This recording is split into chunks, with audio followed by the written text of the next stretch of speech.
Good morning बच्चों। आज हम पढ़ेंगे व्यंजन संधि। इससे पहले मैंने आपको स्वर संधि के बारे में समझाया था। आज हम व्यंजन संधि पढ़ेंगे। व्यंजन संधि क्या होता है? तो व्यंजन के आगे स्वर या व्यंजन आने से व्यंजन में जो परिवर्तन होता है उसे व्यंजन संधि कहते हैं। सबसे पहले तो आपको ध्यान देना होगा कि व्यंजन के आगे व्यंजन वर्ण रहेगा, उसके आगे स्वर भी हो सकता है और व्यंजन भी हो सकता है। स्वर और व्यंजन दोनों में से कोई भी आने से व्यंजन में जो परिवर्तन होता है उसे क्या कहते हैं? व्यंजन संधि। अब व्यंजन संधि के नियम भी होते हैं, जैसे वर्ग के पहले वर्ण का उसी वर्ग के तीसरे वर्ण में परिवर्तन। वर्ग के पहले वर्ण का मतलब, वर्ग का मतलब हुआ जैसे क वर्ग। क वर्ग में आपका आता है क, ख, ग, घ, अंगा। उसी तरह च वर्ग में आपका आएगा च, छ, ज, झ, इया। तो ये क्या हो गया? वर्ग क वर्ग, च वर्ग, ट वर्ग, त वर्ग, प वर्ग। तो वर्ग के पहले वर्ण का, जैसे क वर्ग में पहला वर्ण क्या हो जाएगा? क हो जाएगा। तो पहले वर्ण का उसी वर्ग के तीसरे वर्ण में परिवर्तन। मान लीजिए क वर्ग के बारे में हम जानते हैं, तो क वर्ग में पहला वर्ण होगा क, और उसी वर्ग का तीसरा जो वर्ण होगा वो क्या होगा? क, ख, ग। तीसरा वर्ण यानी ग हो जाएगा। तो प्रत्येक वर्ग के प्रथम वर्ण क वर्ग का पहला वर्ण क होगा, च वर्ग का पहला वर्ण च होगा, और ट वर्ग का पहला वर्ण ट होगा। उसी तरह त का त होगा और प का प होगा। इनके बाद यदि कोई स्वर या वर्ग का तीसरा या चौथा व्यंजन जैसे कि चौथा व्यंजन और आपका इधर आपका हो गया य, र, ल, व, ह में से कोई व्यंजन यदि आ जाता है तो प्रथम वर्ण के स्थान पर तृतीय वर्ण हो जाता है। अर्थात क का क्या हो जाएगा? ग, च का ज बन जाता है, और ट का ड बन जाता है, त का द बन जाता है, प का ब बन जाता है। इस तरह से, जैसे उदाहरण के लिए आप देखिएगा, आपकी बुक में भी दिया हुआ है दिगंबर। तो दिगंबर में इसमें आपका क का ग बन गया है। किस तरह से बन गया है? तो हम इसका संधि विच्छेद करेंगे। दिक धन अंबर, इसमें आपका दिक धन अंबर। तो इधर हम जब इसको पूरा पढ़ेंगे तो वो हो जाता है दिगंबर। मतलब क क्या बन गया? आपका ग बन गया। उसी तरह च का ज बन जाना, ये कैसे हो गया आपका? जैसे अजंत का अच धन अंत होता है, तो यहाँ च अ बराबर क्या हो गया? ज। तो यहाँ बन गया ज, च का ज बन जाना। इसी तरह वर्ग के पहले वर्ण का पांचवें वर्ण में किस तरह से परिवर्तन होता है? वर्ग के पहले वर्ण का पांचवें वर्ण में, जैसे क वर्ग में क, ख, ग, घ, अंगा।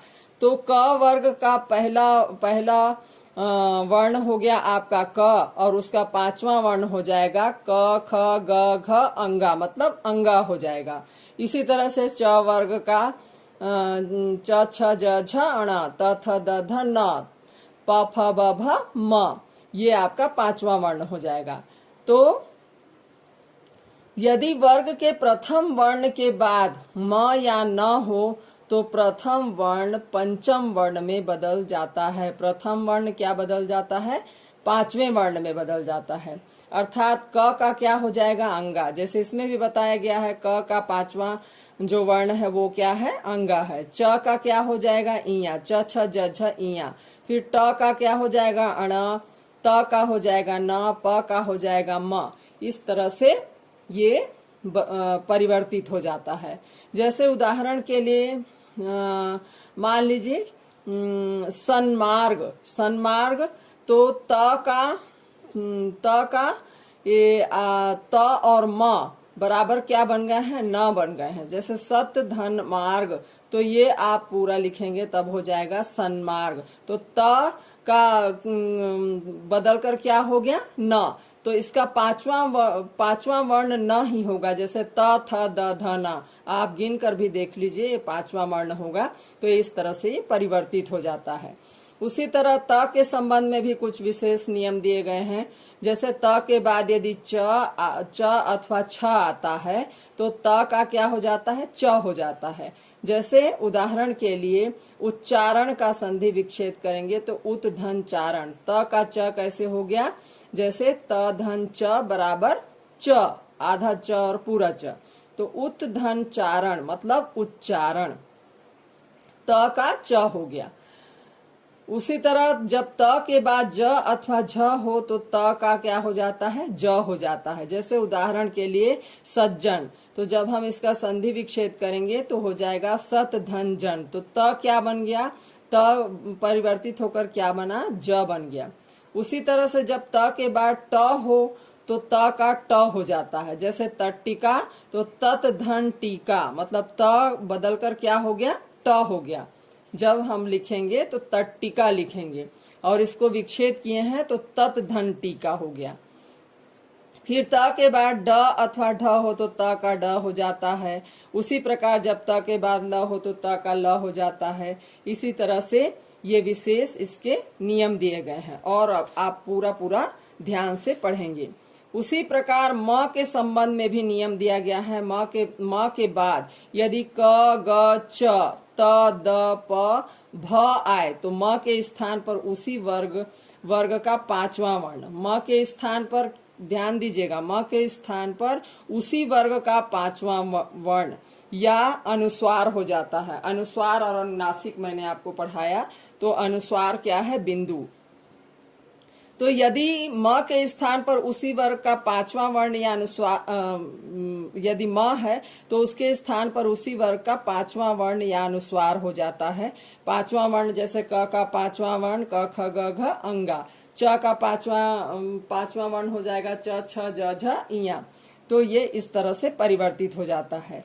जैसे आप ध्यान दीजिएगा, सम धन कल्प मतलब होगा संकल्प, संकल्प। उसी तरह जब लिखेंगे तो आप अपनी बुक में भी ध्यान दीजिएगा, इसमें अंग दिया हुआ है संकल्प। उसी तरह संगति, तो सम धन गति, संगति, संगति, वो भी आपका अंग दिया हुआ है। तो ये पांचवा वर्ण हो गया, क का पांचवा वर्ण।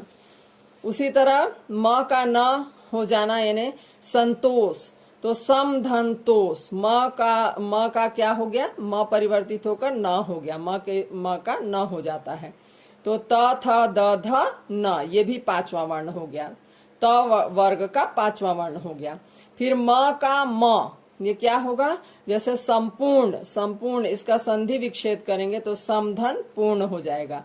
इसमें म का म ही हो गया, आधा म हुआ इसमें। और संपूर्ण आप अनुस्वार लगाकर भी लिख सकते हैं। फिर म के बाद यदि य र ल व श स स ह आए तो म का सदैव अनुस्वार ही होता है। अनुस्वार मतलब ऊपर बिंदु। तो म का अनुस्वार जैसे म और य, म के बाद आप देख रहे हैं कौन कौन से वर्ण इसमें आएगा, तो ये अनुस्वार हो जाएगा। जैसे य र ल व स स श ह आए तो म हमेशा क्या हो जाता है, अनुस्वार हो जाता है। जैसे म धन य, इसमें जैसे संयोग, संयोग का जब संधि विच्छेद करेंगे तो सम धन योग, सम धन योग। तो म का अनुस्वार कैसे हो गया, जब हम संयोग लिखेंगे तो स के ऊपर बिंदु लगाएंगे और ये क्या है, अनुस्वार है। उसी तरह से संरक्षक, तो सम धन रक्षक, सम धन रक्षक। तो म का अनुस्वार कैसे हो गया, स के ऊपर हम बिंदु लगाएंगे, वो म क्या बन गया, अनुस्वार बन गया, आपका परिवर्तित होकर अनुस्वार हो गया, बिंदु हो गया। तो इस तरह से ये परिवर्तित होता है, म का अनुस्वार हो जाता है। उसके बाद म के बाद यदि र ल व श श स ह आता है तो म हमेशा क्या हो जाता है, अनुस्वार में बदल जाता है। उसी प्रकार छ के संबंध में भी कुछ विशेष नियम है। जब स्वर के बाद छ वर्ण हो, आप ध्यान दीजिएगा, स्वर 11 होते हैं और कोई भी स्वर के बाद यदि 6 वर्ण होता है तो वह आधा च और छ हो जाता है। जैसे आच्छादन, आच्छादन का संधि विच्छेद करेंगे तो आधन छादन हो जाएगा। आ का आधा च और छ कैसे बन गया? तो जब स्वर के बाद आ क्या हो गया? स्वर हो गया, और उसके बाद यदि छ वर्ण होगा तो छ वर्ण इसमें आपका दिया हुआ है, तो ये आपका क्या हो जाएगा? आधा च और छ हो जाएगा, आ का छ हो जाएगा। ऊ का जैसे अनुच्छेद, तो अनुधन छेद अनुच्छेद, इसका भी आधा च छ। ई का आधा च छ कैसे हो जा रहा है? जैसे विक्षेद, तो विधन छेद, विधन छेद, लेकिन जब हम पूरा लिखेंगे तो विक्षेद, आधा वी आधा च, फिर छ में ए की मात्रा छे और द, विक्षेद हो जाएगा। फिर स का श हो जाना, जब स से पूर्व अ आ के अलावा कोई अन्य स्वर हो तो स का स हो जाता है। जैसे जैसे आप स के बारे में भी जानते हैं, स 3 प्रकार के होते हैं, तो इसमें आप पुस्तक पर ज्यादा ध्यान देंगे और उसमें कौन कौन से स के बारे में बताया गया है। तो जब स से पूर्व अ आ के अलावा, स से पहले यदि अ आ के अलावा कोई दूसरा स्वर होता है तो स का हमेशा स हो जाता है। जैसे विषाद, विषाद का विधन साध, विधन साध, तो जो स से पूर्व, स से पहले है ना, स से पहले अ आ के अलावा कोई दूसरा स्वर होता है तो विषाद हो जाता है। जैसे ई का श हो गया, वी यानी वी के में ई आपका क्या हो गया? ई आपका हो गया स्वर हो गया। तो जब स से पहले विषाद में व है, फिर उसमें मात्रा लगी हुई है ई, आ के अलावा कोई अन्य स्वर तो विषाद में ई स्वर लगा हुआ है और वो स के पहले ही है, तो ई का क्या हो जाता है? श हो जाता है, ये स परिवर्तित हो जाता है। तो ई धन स मिलकर ये स षटकोण का बन जाता है। विषाद। र के संबंध में नियम, ह्रस्व स्वर अ ई उ री के बाद आने वाले र के आगे अगर र हो तो ह्रस्व स्वर दीर्घ हो जाता है और र का लोप हो जाता है। ह्रस्व स्वर में आपको 4 मैं बताई थी, अ ई उ और री, छोटा आ छोटी छोटा उ और री। इसके बाद यदि र आता है, हलंत लगा है र में, उसके आप ध्यान देंगे तो र के आगे अगर र हो बिना हलंत वाला र हो तो वह ह्रस्व स्वर दीर्घ हो जाता है। दीर्घ यानी बड़ा ई, बड़ा उ, बड़ा आ, तो दीर्घ हो जाता है और र का क्या हो जाता है? लोप हो जाता है। तो इसमें जैसे नीरस, नीरस का संधि विच्छेद करेंगे तो निर्धन रस, निर्धन रस, और जब हम पूरा लिखेंगे तो नीरस, नी र और स लिखेंगे, लेकिन इसका विच्छेद किए तो निर्धन रस, मतलब निर के साथ जो र लगा हुआ है वो र हलंत लगा हुआ है, और ये आपका जब पूरा लिखेंगे तो ये र हो जाएगा, उसमें हलंत नहीं होगा, नीरस हो जाएगा ये। तो ये क्या बन जाएगा? दीर्घ हो जाता है।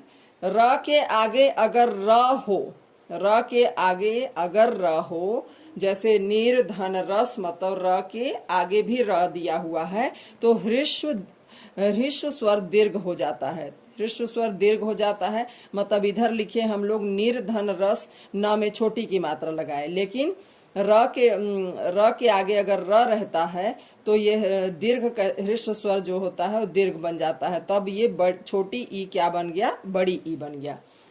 उसी तरह से न का ण हो जाना, यदि री र और श के बाद न हो तो उसका अण हो जाता है। ध्यान दीजिएगा, री ऋषि का और र फिर स षटकोण का के बाद यदि न हो तो उसका अण हो जाता है। जैसे परिणाम, परिणाम का परिधन नाम, परिधन नाम, तो यदि री र और श के बाद न हो तो उसका अण हो जाता है, तो परिणाम, इसमें परिधन नाम। उसी तरह भूषण, भूषण का भूष धन अन, ये आपका न का ण हो जाना है।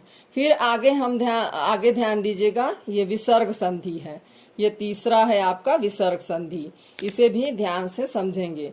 विसर्ग के बाद, विसर्ग आप सभी लोग जानते होंगे, विसर्ग 2 बिंदु लगी रहती है और उस निशान को भी बिंदु को भी आप ध्यान देंगे आपकी पुस्तक पर। तो विसर्ग के बाद स्वर या व्यंजन आने पर, चाहे स्वर आए या व्यंजन आए तो आने पर विसर्ग में जो परिवर्तन हो जाता है उसे विसर्ग संधि कहते हैं।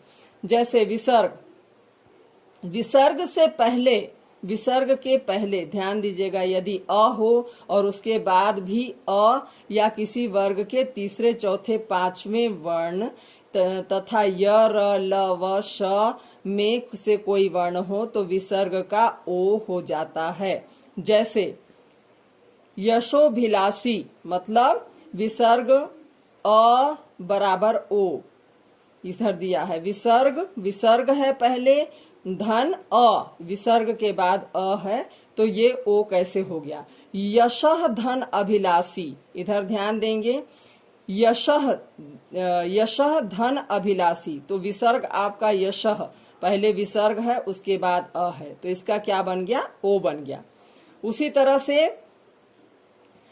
तरह से तपोबल है तो इसका हो जाएगा तपह धन बल, इधर पहले विसर्ग है, विसर्ग के बाद क्या है, ब है, तो इधर क्या बन गया, ओ बन गया, ये तपह धन बल मतलब तपोबल।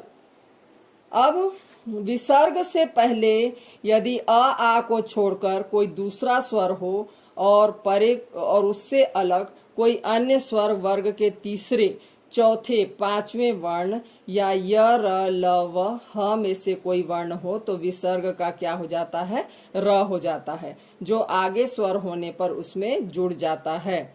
जैसे विसर्ग है, विसर्ग प्लस आ तो हो जाएगा रा। जैसे निराशा, तो निह धन आशा, संधि विच्छेद कीजिए, निह धन आशा, निह में विसर्ग है और विसर्ग के बाद आ है, तो ये क्या हो गया, रा हो गया। उसी तरह से दुर्जन, जैसे दुर्जन, तो दुह धन जन, इसमें विसर्ग है पहले उसके बाद ज है, तो ये क्या हो जाएगा, ज उसके ऊपर र, दुर्जन, मतलब आधा र ज और न, ये हो जाएगा आपका।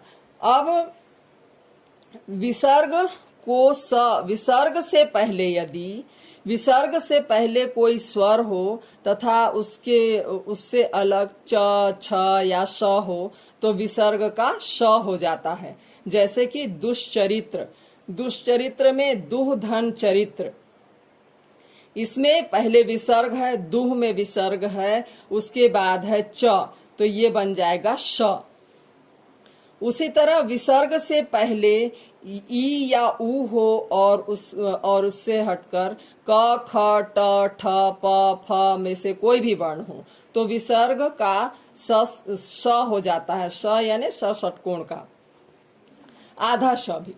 तो जैसे आप ध्यान दीजिए, निष्कलंक, निष्कलंक में निह धन कलंक, निह धन कलंक मतलब निह में आपका विसर्ग पहले है उसके बाद कलंक मतलब फिर क है, तो ये क्या हो जाएगा, आधा श हो जाएगा। आधा श मतलब कौन सा सा, स षटकोण का, तो निष्कलंक जब लिखेंगे तो नी आधा श, क, ल ऊपर अनुस्वार उसके बाद क, ये हो जाएगा आपका।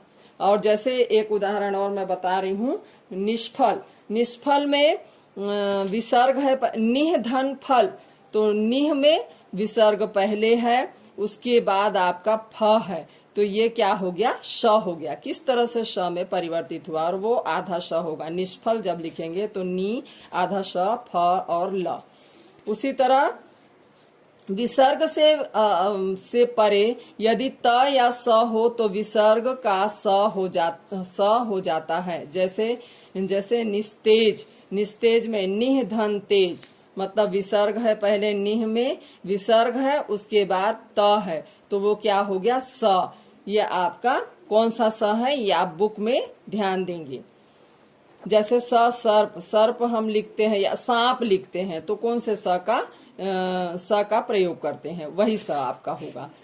उसके बाद जैसे दुस्साहस, तो दुस्साहस में दुह धन साहस, इसमें आपका हो जाएगा दुह में विसर्ग पहले हो गया और स हो गया, तो ये क्या हो जाएगा, आधा श बन जाएगा आपका दुस्साहस। फिर यदि विसर्ग से पहले अ या आ हो और परे कोई भिन्न स्वर हो तो विसर्ग का लोप हो जाता है। जैसे अतएव में अतः धन एव, अतः धन एव मतलब इसमें अ या आ हो और परे कोई और इससे अलग कोई भिन्न स्वर हो, तो अ या आ हो या कोई भिन्न स्वर हो तो आपका विसर्ग का लोप हो जाता है इसमें। जैसे अतः धन एव, इसमें अ या आ के जगह यहाँ पर ए आ गया तो विसर्ग का लोप हो गया, अतएव हो गया। उसी तरह से यदि किसी विसर्ग के आगे र हो तो विसर्ग लुप्त हो जाता है और उसका पूर्व स्वर दीर्घ हो जाता है, दीर्घ यानी बड़ा हो जाता है। जैसे निरोग, निरोग में जब हम विच्छेद करेंगे तो निह धन रोग, नी लिखेंगे, ना में छोटी की मात्रा और विसर्ग लगाएंगे, उसके बाद रोग। लेकिन जब हम पूरा लिखेंगे तो निरोग में बड़ी नी, रो और ग, तो इस तरह से वो दीर्घ हो गया।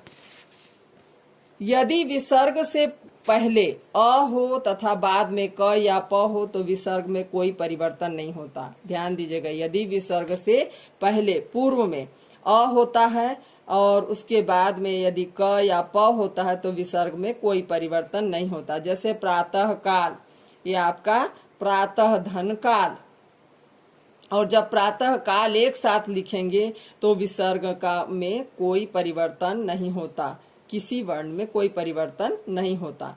प्रातः काल जब हम लिखेंगे तो त के बाद जिस तरह हम अलग संधि विच्छेद करते हैं प्रातः धन काल, तो त में विसर्ग लगाए हैं, जब एक साथ लिखेंगे तो भी त में ही विसर्ग लगेगा। अंतःकरण, अंतः धन करण, तो अंतःकरण एक साथ लिखेंगे तब भी त में ही विसर्ग लगेगा। तो इस तरह से इसमें कोई परिवर्तन नहीं होता। उसी तरह हिंदी की संधियां भी दी गई हैं, जैसे अमचूर का आम धन चूर, पनघट का पानी धन घाट, लुहार का लोहा धन आर, उसी तरह गंवार का गांव धन आर, ये हिंदी की संधियां हैं। और मैं अब ये आपका पाठ समाप्त हो गया बच्चों। आप ध्यान से इसे फिर से पढ़ेंगे और समझेंगे अच्छी तरह से और इसके नियमों को जरूर याद रखेंगे। आगे मैं आपको गृह कार्य यही दे रही हूँ कि आप मतलब इसको अच्छे से पढ़ें और समझें और इसके नियमों को याद करें। धन्यवाद बच्चों।